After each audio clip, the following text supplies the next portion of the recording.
जय हिंद साथियों, स्वागत है आप सभी का एक बार फिर से आपके अपने YouTube चैनल रानी लक्ष्मीबाई क्लासेस में। दोस्तों 24 आज है 24 तारीख और यूपी पुलिस री एग्जाम फर्स्ट शिफ्ट का पेपर हम आपको पूरा एनालाइज कराएंगे 1 से 150 प्रश्नों तक। तो साथियों अंत तक बने रहना, जिसका पेपर यानी कल 24 को है, 30 को है, 31 को है, पूरी वीडियो आपको अंत तक देखना है। तो आइए साथियों स्टार्ट करेंगे हम लोग। देखिए पहले फटाक से इसमें जो है सबसे पहले जीके शुरू हुई है, आप लोग देख लीजिएगा। फिर इसके बाद जो है रीजनिंग के प्रश्न डाले गए हैं। फिर इसके बाद साथियों हिंदी के प्रश्नों को, फिर इसके बाद हिंदी के प्रश्न आएंगे। इसके बाद साथियों आपके मैथ के प्रश्न आएंगे। तो देख लीजिएगा रीजनिंग महत्वपूर्ण प्रश्न आपसे पूछ रहा है आयोग इस बार। तो साथियों देख लीजिएगा पूरा पेपर हम आप सभी के लिए लेकर आए हैं। तो आइए जीके से हम लोग स्टार्ट करेंगे। जीके साथियों सबसे पहले है अपना, और जीके ने साथियों आज के प्रश्न पत्र में हालत खराब करके रख दी। एक बात ध्यान दे लीजिए साथियों, ना तो यूपी जीके से प्रश्न पूछा है, ना ही एकाध प्रश्न साथियों केवल हिस्ट्री से बना है। साथियों जीके ने हालत खराब करके रख दी। देखिए किस तरीके से प्रश्न बना रहा है आयोग, खुद समझ में नहीं आ रहा है कि प्रश्न कहां से पूछे जा रहे हैं। लेकिन देखिएगा पहला प्रश्न आपसे पूछा है, डैश ट्रोजन वायरस कई सोलर विंड्स ओरियन प्लेटफॉर्मों पर डाला गया था, किस पर डाला गया था? तो इसका राइट आंसर होगा साथियों, जो भी बच्चा पेपर दे के आ गया है वो अपनी आंसर शीट मिलाते रहिए, और जिसका कल यानी 25 तारीख को है, 30 व 31 को है, वो लोग सारे प्रश्न देख लीजिए। इस हिसाब से पेपर देखिए। हिंदी का लेवल तो थोड़ा ठीक है, लेकिन जीके ने हालत खराब करके रख दी और मैथ ने, ठीक है। तो इसका राइट आंसर होगा सन वर्ड्स। क्या होगा? पहले का राइट आंसर होगा सनवर्ड्स। सनवर्ड्स ट्रोजन वायरस कई सोलर विंड्स और ओरियन प्लेटफॉर्म पर डाला गया था। क्या? सनवर्ड्स। ऑप्शन सी हो जाएगा, ठीक है। देखते चलिए, महत्वपूर्ण प्रश्न है, देख तो लीजिए कम से कम सारे प्रश्नों को एक बार। अगर अभी तक चैनल को सब्सक्राइब नहीं किया है तो कर दीजिए, ताकि 31-31 वालों को इन 3 दिनों भरपूर क्लासों का नोटिफिकेशन मिले और कल परीक्षा देने जा रहे हैं, या आज अभी सेकंड शिफ्ट में आपका पेपर है। तो आप सभी को ऑल द बेस्ट।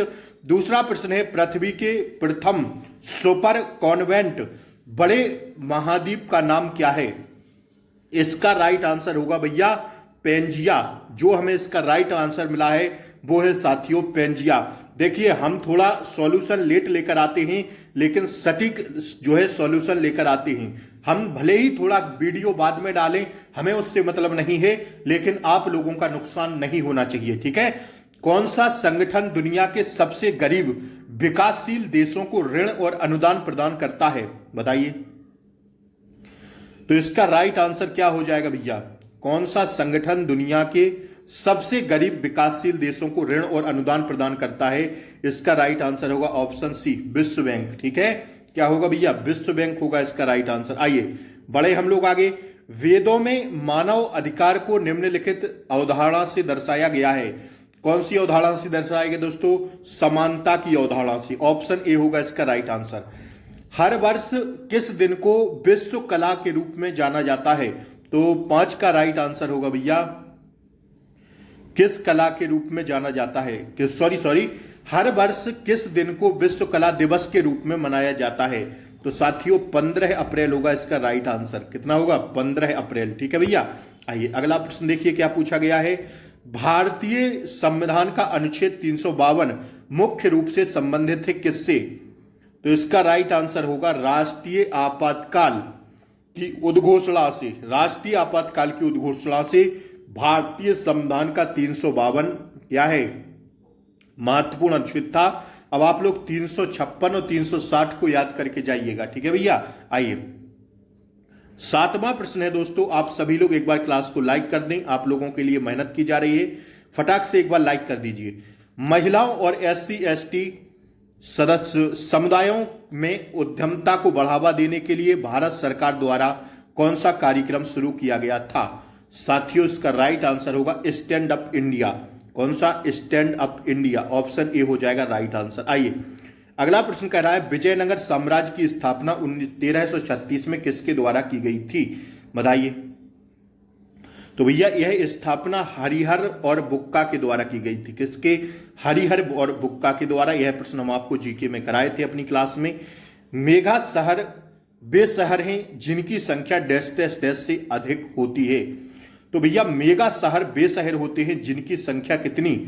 10 मिलियन से अधिक होती है। हाड़ कपाने वाले प्रश्न है, ध्यान रख लीजिएगा इस बात को, ठीक है। बहुत ही तगड़े प्रश्न पूछा है भाई। आइए, उत्तर प्रदेश पुलिस परीक्षा के प्रश्न चल रहे हैं या आईएएस के प्रश्न चल रहे हैं, समझ में ही नहीं आ रहा है। गूगल पर भी ढूंढने से नहीं मिल रही थी।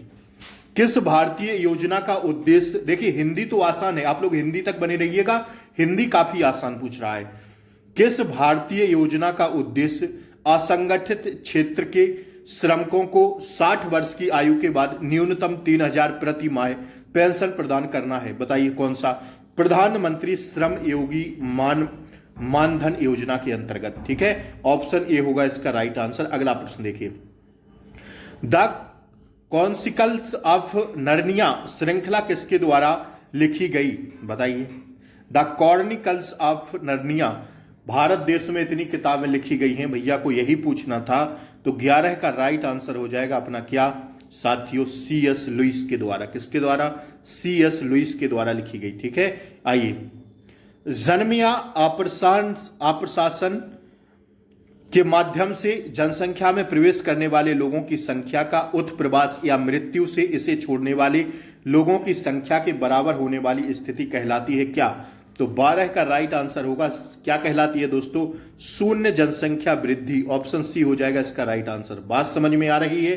देखते चलिएगा, थोड़ा छोटे छोटे लिखे हैं तो हम आपको थोड़ा बड़ा कर देते हैं, और हम तेज तेज बोल रहे हैं, आप लोग सुनते रहिएगा। भारतीय तकनीकी और आर्थिक सहयोग ITES का कार्यक्रम का उद्देश्य है क्या? तो भैया वित्तीय, ऑप्शन ए होगा, वित्तीय बाजारों का क्या?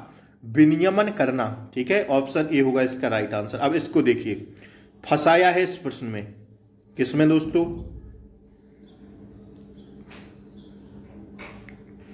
किसमें फंसाया है? वित्तीय बाजारों का विनियमन करना। इसमें देखिए दोस्तों, भारत के GST मॉडल की संरचनाओं स्ट्रक्चर की संख्या है कितनी? तो इसमें साथियों कितना हो सकता है? 3 भी हो सकती और 4 भी हो सकती, कन्फर्म नहीं है भैया हम। जो आयोग मानेगा या तो A या तो D, ठीक है। बात समझ में आ रही है, हाँ या ना? आइए, WTO के वर्तमान महानिदेशक कौन है? तो ए हैं ना न्योगेजी ओंकाजो इबेला। न्योगेजी ओंकाजो इबेला है, ठीक है। ऑप्शन सी होगा इसका राइट आंसर। प्रसिद्ध उपन्यास द गॉड फादर किसके द्वारा लिखा गया था? 16 बताइए। तो यह लिखा गया था दोस्तों किसके द्वारा? मारियो पुजो के द्वारा। किसके? मारियो पुजो के द्वारा लिखा गया था। ऑप्शन ए राइट आंसर है। अगला देखिए, पैन का पूर्ण रूप क्या है? जो पैन कार्ड होता है उसका पूर्ण रूप है परमानेंट अकाउंट नंबर, मतलब स्थायी खाता संख्या, ठीक है। आइए सीधा आंसर बता रहे हैं, देख लीजिए फटाक से। पृथ्वी की जलवायु प्रणाली के लिए सूर्य ऊर्जा का प्राथमिक स्रोत क्या है? तो प्रथम स्रोत होता है सूर्य, ठीक है। अगला देखिए, भारत में वित्तीय आपातकाल घोषित करने का अधिकार किसके पास है? तो हम सब जानते हैं साथियों, राष्ट्रपति के पास है। कुछ प्रश्न ठीक हैं, ठीक है। आइए अगला प्रश्न देखें। आइए इसको बताइए, फेसबुक ग्राहक सबसे महत्वपूर्ण social media network marketing troll में से एक डैश डैश डैश के माध्यम से विशेष ऑफर और ऑन डिमांड प्रमोशन के बारे में पता लगा सकते हैं। कौन लगा सकते हैं भैया पता? हाड़ कपाने वाला प्रश्न है, तो बताइए कौन लगा सकते हैं? तो इसमें भी फंसाने वाला, या तो इसका होगा भैया चैटीपी पुल, या इसका आंसर होगा साथियों क्या, या इसका आंसर क्या होगा दोस्तों? अगोरा प्लस। देख लीजिएगा, जो भी आंसर की आए जब भी, तब बी या सी में से इसका आंसर होगा, ठीक है। आइए, एक नहीं है कोई कंफर्म। अब देखिए, निम्नलिखित में से कौन सी बांग्लादेश की राजधानी है? तो ढाका है। बहुत आसान प्रश्न है। हर वर्ष किस दिन को अंतर्राष्ट्रीय निरस्तीकरण एवं अप्रसार जागरूकता दिवस के रूप में मनाया जाता है? तो इसका राइट आंसर होगा भैया 5 मार्च को। किसको मनाते हैं? 5 मार्च को। आइए अगला प्रश्न देखिए, हाल ही में किस भारतीय हवाई अड्डे को यूनेस्को के 2023 प्रिक्स वर्सेल्स में मान्यता मिली है? तो इसका राइट आंसर होगा कैंपो कोंडा अंतरराष्ट्रीय हवाई अड्डे को। ऑप्शन सी हो जाएगा इसका राइट आंसर। ठीक है भैया, अगले बढ़ें आगे के प्रश्नों की ओर। अगला प्रश्न है, human rights and in human wrongs पुस्तक के लेखक कौन है? तो भैया B.R. कृष्ण अय्यर हैं। ऑप्शन सी होगा इसका right answer, B.R. Krishna Iyer. ठीक है, सी हो जाएगा। आइए अगला प्रश्न देखिए दोस्तों, कह रहा है कौन सा अंतरराष्ट्रीय समझौता ओजोन परत के क्षरण के लिए जिम्मेदार अनेक पदार्थों के उत्पादन को चरणबद्ध तरीके से समाप्त करके ओजोन परत का संरक्षण करने पर केंद्रित है? तो इसका राइट आंसर होगा मॉन्ट्रियल प्रोटोकॉल। ऑप्शन डी हो जाएगा इसका राइट आंसर। ठीक है भैया, आइए एक कुछ आसान प्रश्न पूछा गया है। दिल्ली का पहला सुल्तान कौन था? इल्तुतमिश था। एकदम सही जवाब है। नाइट्रोजन की खोज किसने की? तो नाइट्रोजन की खोज साथियों डेनियल रदरफोर्ड। किसने? डेनियल रदरफोर्ड ने की। ऑप्शन सी सही है। अगला प्रश्न देखिए, निम्नलिखित में से कौन सा जीएसटी सामान्य पोर्टल है? तो निम्नलिखित में से कौन सा जीएसटी सामान्य पोर्टल है? भैया www.gstgovernment.in। ऑप्शन ए होगा इसका राइट आंसर। ठीक है, आइए अगला प्रश्न देखिए दोस्तों, कह रहा है, क्या कह रहा है, किस पर्वत को ब्लू माउंटेन कहा जाता है? तो ब्लू माउंटेन साथियों नीलगिरी पर्वत को कहते हैं। आइए व्यापार घाटे से क्या अभिप्राय है? व्यापार घाटे से जो अभिप्राय है, जब किसी देश के आयात उसके निर्यात से बढ़ जाती हैं, जब किसी देश के आयात उसके निर्यात से अधिक हो जाती हैं। ठीक है भैया, आइए अगला प्रश्न देखिए, पूछा गया उत्तर प्रदेश अन्य राज्यों सहित में कुश्ती में पारंपरिक रूप से नाम बताइए। क्या प्रश्न पूछा है यार? उत्तर प्रदेश अन्य राज्यों सहित में कुश्ती के पारंपरिक रूप का नाम बताइए जिसमें कुश्तीबाज विशेष रूप से तैयार मिट्टी के गड्ढे में अभ्यास करते हैं, इसे अखाड़ा कहा जाता है।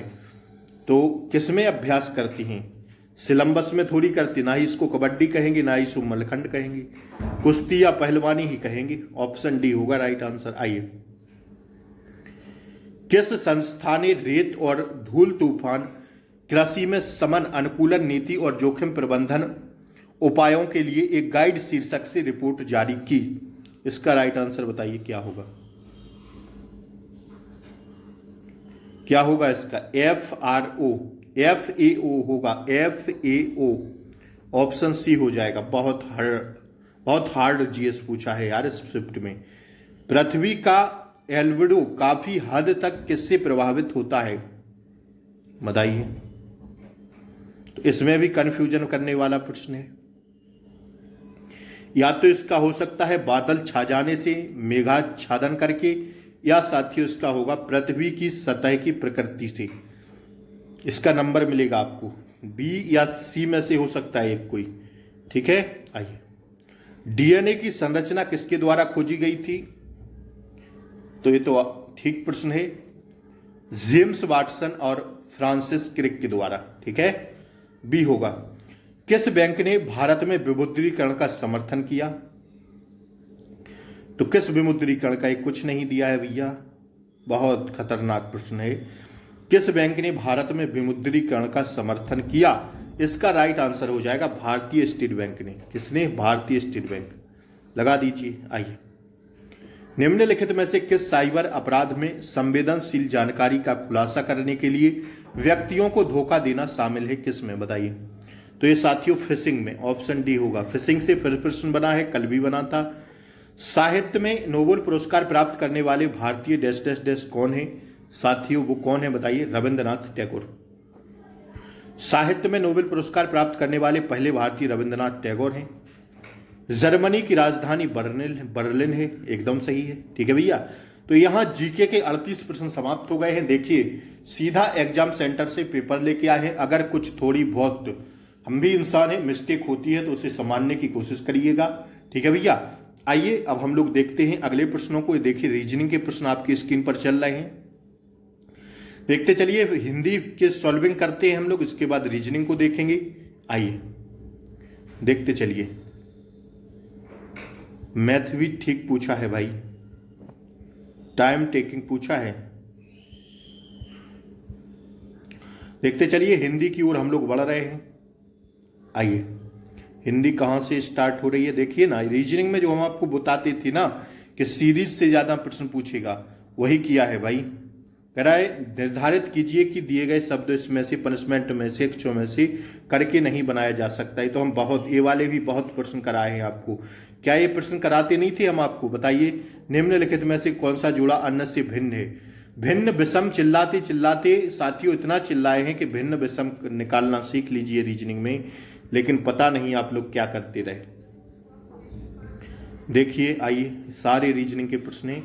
हिंदी कहाँ से स्टार्ट हो रही है भैया? हिंदी आपकी शायद 96 से स्टार्ट होगी। हाँ, 95 से हिंदी के प्रश्न हैं, देख लीजिए। पहला ही प्रश्न बढ़िया है हिंदी का। दसमुख में कौन सा समास है? तो दसमुख में साथियों समास हो जाएगा कौन सा, देख लीजिएगा। दसमुख में साथियों बहुब्रीहि समास होगा। ऑप्शन डी राइट आंसर होगा। क्लास को लाइक कर दीजिए और चैनल पर नए हो तो सब्सक्राइब जरूर कर लें, जिससे आपको 30-31 तारीख तक डेली क्लासों का नोटिफिकेशन सबसे पहले मिले। बहुब्रीहि समास होगा इसमें। गुड़ गोबर कर देना मुहावरे का अर्थ क्या है? बना बनाया काम बिगाड़ देना। ऑप्शन ए हो जाएगा। आम के आम गुठलियों के दाम, मतलब दोहरा लाभ होता है। अगला प्रश्न देखिए, उत्थान का विलोम शब्द क्या है? उत्थान का विलोम शब्द दोस्तों पतन होता है। चलना फिरना दौड़ना कौन सी क्रिया है? साथियों यह क्रियाएं होती हैं कौन सी? अकर्मक क्रियाएं। डी राइट आंसर हो जाएगा। देखिए गद्यांश आपसे पूछा गया है, हम बहुत चिल्लाए हैं कि 5 प्रश्न गद्यांश के पूछेगा, भरपूर प्रैक्टिस कर लीजिए। 5 प्रश्न ही पूरे गद्यांश के पूछा है, ठीक है, और बहुत ही आसान प्रश्न था। ये गद्यांश हम नहीं पढ़ेंगे, आप लोग स्क्रीनशॉट ले लीजिएगा इसका, ठीक है भैया, स्क्रीनशॉट ले लीजिए। हम इसके बाद सीधा आंसर आपको बता रहे हैं, ठीक है। आइए, अपव्यय का अर्थ क्या होता है? तो अपव्यय का अर्थ होता है गद्यांश के हिसाब से फिजूल खर्च। गद्यांश का उपर्युक्त शीर्षक क्या होगा? और गद्यांश का उपर्युक्त शीर्षक है दोस्तों ईर्षा। क्या है भैया? ईर्षा। ईर्षा का काम क्या है? ईर्षा का काम है साथियों जलाना, ठीक है। गद्यांश में ईर्षालु व्यक्तियों की क्या, बोलिए, गद्यांश के हिसाब से गद्यांश में ईर्ष्यालु व्यक्तियों की क्या होगी? राइट आंसर बताइए, क्या होगी? खिल्ली उड़ाई गई है, सी। गद्यांश में प्रयुक्त ध्येय का अर्थ क्या है? ध्येय का अर्थ है दोस्तों लक्ष्य, ठीक है। तो यहां 5 प्रश्न गद्यांश के समाप्त हो गए हैं। अब देखिए अगले प्रश्न। कह रहा है कर्ण कारक किस संबंध में है? कर्ण कारक किस में है दोस्तों बताइए? कर्ण कारक हो जाएगा किस में? 105 का, बताइए राइट आंसर। वह कलम से लिखता है, इसमें क्या है? कर्ण कारक होगा। ऑप्शन ए होगा राइट आंसर। औटना और आउटना का अर्थ है क्या? सोना और सुलाना, तरफ और तथा, तरफ और लौटना। देखिए आप लोग इसको एक शब्द से पकड़ सकते थे, औटना से। कहते नहीं हो दूध को औट रहे हैं, मतलब खौला रहे हैं, खौलाना से। और ओटना मतलब निबोला अलग करना, ठीक है, निबोला नहीं बिनौला अलग करना। ओटना मतलब बिलौना अलग करना, और औंटना मतलब खौलाना। कहते हो कि दूध औंट रहे हैं, तो खौलना से पकड़ सकते थे। आइए, निम्नलिखित में अव्यय है कौन सा? बताइए अव्यय क्या होगा, बोलिए। तो अव्यय होगा आह। क्या होगा? आह, ठीक है भैया। अगला प्रश्न देखें, आइए। आंसू के रचनाकार कौन है? जयशंकर प्रसाद। आंसू काव्य के रचनाकार जयशंकर प्रसाद है, तो आसान प्रश्न है। पीताम्बरा में कौन सा समास होगा भैया? पीताम्बरा में हो जाएगा बहुब्रीहि समास। कौन सा? बहुब्रीहि समास होगा। बी होगा राइट आंसर। देख लीजिएगा जिस दिन आंसर किया है आपकी। निम्नलिखित में प्रश्नवाचक चिन्ह कौन सा है? तो प्रश्न ये साथियों प्रश्नवाचक ही बोल दिए हम तो। कौन सा विराम चिन्ह है साथियों? प्रश्नवाचक है। विराम चिन्हों को ढंग से पढ़ के जाइएगा। उत्पत्ति के आधार पर, कह रहा है उत्पत्ति के आधार पर शब्दों के 4 भेद दिए गए हैं। निम्नलिखित में से कौन सा भेद गलत है? तो इसका राइट आंसर होगा कौन सा भेद गलत है दोस्तों? जो गलत भेद है साथियों वो हो जाएगा यौगिक। उत्पत्ति के आधार पर नहीं होता यौगिक, ठीक है। तोमड़ी के शब्द के लिए साहित्य अकादमी पुरस्कार किस रचनाकार को दिया गया है? तो साथियों यह बद्री नारायण को दिया गया है। निम्नलिखित प्रश्नों में एक का अर्थ स्त्री है, किसका? तो साथियों एक का अर्थ स्त्री है। यहां अंगजा तो किसको, पुत्री को कहा जाता है, स्त्री कहेंगे अंगना को, किसको, अंगना को, स्त्री। ऑप्शन ए होगा इसका राइट आंसर। आइए निम्नलिखित में से वाक्य के शुद्ध रूप का चयन करें। शुद्ध रूप जो होगा, पिछले सोमवार को स्कूल बंद रहेगा, पिछला कह रहा है और बंद रहेगा। इसमें जो शुद्ध रूप होगा दोस्तों वो होगा पिछले सोमवार को स्कूल बंद था। क्या होगा, था। ऑप्शन बी होगा राइट आंसर। आइए निम्नलिखित में से वाक्यों में कौन सा वाक्य शुद्ध है, बताइए इसमें शुद्ध कौन सा होगा। तो शुद्ध जो लिखा है, भाषा के मानवीकरण के लिए व्याकरण जरूरी है। ऑप्शन बी शुद्ध है। वृक्ष से पत्ते गिरते हैं, इस वाक्य में किस कारक का चिन्ह है। वृक्ष से पत्ते गिरते हैं, इसमें है साथियों अपादान कारक। कौन सा, अपादान कारक। ठीक है भैया, अपादान कारक होगा। आइए बढ़े हम लोग आगे। अगला देखिए, अगला प्रश्न कह रहा है दोस्तों, मैं वहां होकर आया हूं, इस वाक्य में अव्यय शब्द कौन सा है। तो अव्यय होगा वहां, ये हो जाएगा इसका राइट आंसर। ठीक है, अगला प्रश्न है, दिए गए वाक्यांश के लिए एक शब्द होगा जो कहा ना जा सके, उसे क्या कहेंगे। उसे कहेंगे अकथित। सी होगा। क्रिया विशेषण के प्रकार और उसके उदाहरण का निम्नलिखित में से कौन सा एवं सही नहीं है। तो जो सही नहीं है वो केवल और केवल बी वाला होगा, परिमाणवाचक क्रिया विशेषण सर्वत, ये वाला सही नहीं है। ठीक है भैया। आइए, वीर रस का स्थायी भाव क्या होता है दोस्तों, उत्साह होता है। क्या होता है, उत्साह। वीर रस का उत्साही भाव उत्साह। शीत का विलोम बताइए, तो शीत का विलोम होता है उष्ण। संभव, यह वाक्य किस काल में है। संभव है, यह वाक्य किस काल में है। तो यह वाक्य साथियों संभाव्य भविष्य काल में होगा। किसमें, संभाव्य भविष्य काल में होगा। आइए, एकदम पूरा आंसर की सटीक लेकर आए हैं। क्लास को लाइक कर दीजिए, चैनल पर नए हो तो सब्सक्राइब कर लीजिए। निम्नलिखित में से एक विशेषण शब्द है कौन सा। विशेषण बोलिए कौन सा है। तो विशेषण होगा महत। महत। दैनंदिनी का पर्यायवाची पर्याय शब्द में होगी किसमें।